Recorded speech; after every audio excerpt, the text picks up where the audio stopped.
Boa tarde, Tatiana. Agora a gente vai começar aqui a fazer a verificação da sua unidade 2, do seu exercício da unidade 2. A primeira coisa aqui que eu já tenho a observar é que o code que você criou, você estabeleceu um padrão, certo? Meu prédio com 003 seu número de matrícula e foi descrevendo aqui a unidade, distribuindo conforme as fases do seu objeto, do seu projeto. E aqui acabou que ele saiu desse padrão, então você tem que alterar e colocar ele dentro desses intervalos. Aqui, por isso que a gente, inclusive, no vídeo da unidade anterior, é citado que a ideia de colocar intervalos maiores entre as fases, justamente para caso você tenha que inserir posteriormente entre essas fases, o código ela não tem uma alteração muito brusca, então fica fácil de localizar, por exemplo.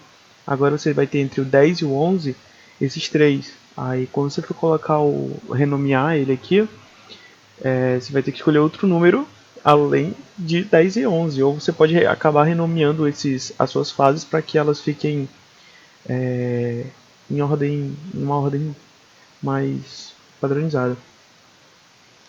Mas sempre a ideia é colocar um intervalo de 5 e 5, ou no caso aqui, trabalho indireto e direto, que a gente já tem uma noção de que terão muito mais outras atividades envolvidas, 100, 200.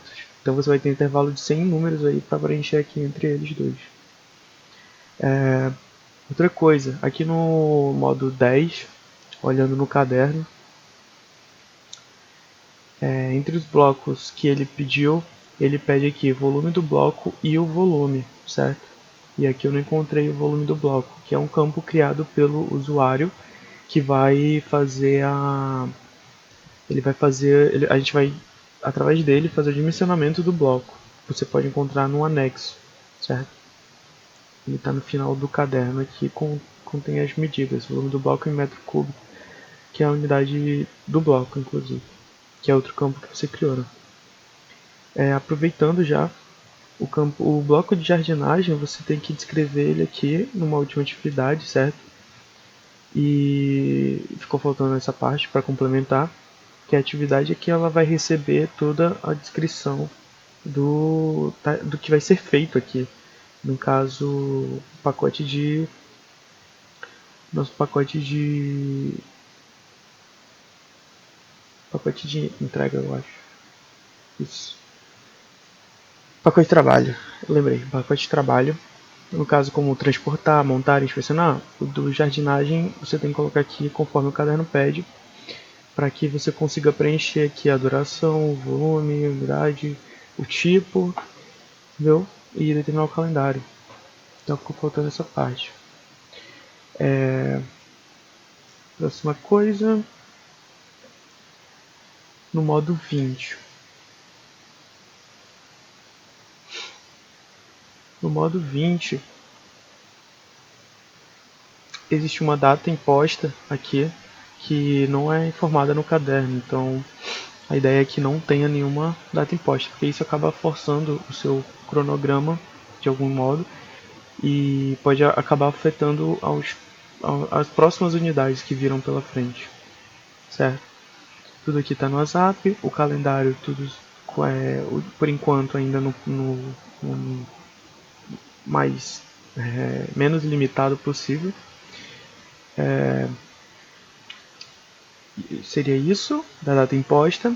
O campo priority você acabou não preenchendo, você deveria já criar aqui um nivelamento entre elas do nível de prioridade, certo? E o espaço necessário que é informado no caderno também, que está aqui modo 20, espaço necessário aqui nessa nota da página 29. Ele é informado do espaço necessário, isso é importante porque as atividades, elas como vão acontecer algumas quase que ao mesmo tempo, então é importante ter uma noção do espaço que elas vão necessitar. Certo? Priority, espaços necessários. Agora a gente vai para o modo 25. Eu não estou pulando aqui, é que eu já revisei esse arquivo antes e eu estou apontando só as observações que eu fiz para não ficar um vídeo muito longo. Modo 25, Sim, existe o campo de atividade crítica. Aqui tem alguns campos que não foram preenchidos e outros que não estão de conforme. Por exemplo, esse marco aqui está como não. Aqui você colocou. Aqui você colocou sim. Bom, eu recomendo que você reveja a, os critérios para determinar a atividade crítica, certo? E completar aqui, né, os que faltaram. Drag duration você fez, tá legal. Verificando aqui só a fórmula.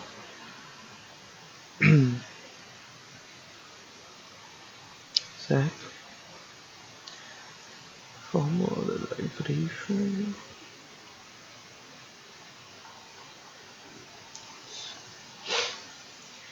E por último, no arquivo do cronograma, do arquivo 26, aqui eu já conferi, as informações elas estão conforme. Inclusive você colocou aqui o volume do bloco, mas naquele outro você não colocou. As atividades estão linkadas, já verifiquei isso também. Aqui no bloco 26, ele pede para que você...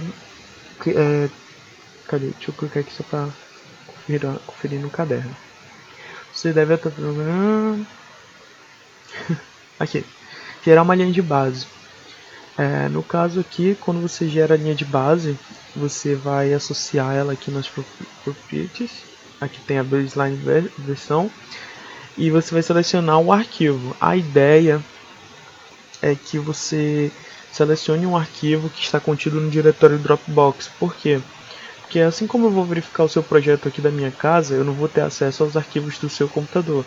Então, quando eu for, se por algum motivo aqui eu tiver que comparar com o seu arquivo da baseline, por exemplo, aqui, ó, ele vai me notificar que eu não tenho acesso e eu não vou conseguir fazer essa análise. Então, você tem que selecionar, você vai ter que salvar um arquivo lá. No caderno tem as instruções para que quando a gente for fazer a análise comparando com a baseline, a gente tem esses arquivos independente da máquina que você acessar. Então aqui a ideia é que essa baseline seja um arquivo ou uma versão que você criou que esteja lá no diretório Dropbox. Inclusive aqui você pode verificar que a versão que ele está comparando o diretório é desse computador aqui. Então ele está informando que é um usuário do Roger, até documentos, e você tem que configurar isso para que ele seja um arquivo do seu Dropbox, do Dropbox, no caso utilizado pelo curso, mas que seja referente ao seu arquivo, para que você compare uma versão posterior com novas informações com essa inicial, que é a, como poderíamos dizer, tipo a ideal do seu projeto, certo? Bom, essas foram as minhas observações. Qualquer coisa, pode mandar mensagem pelo grupo do Telegram para tirar as dúvidas ou por e-mail.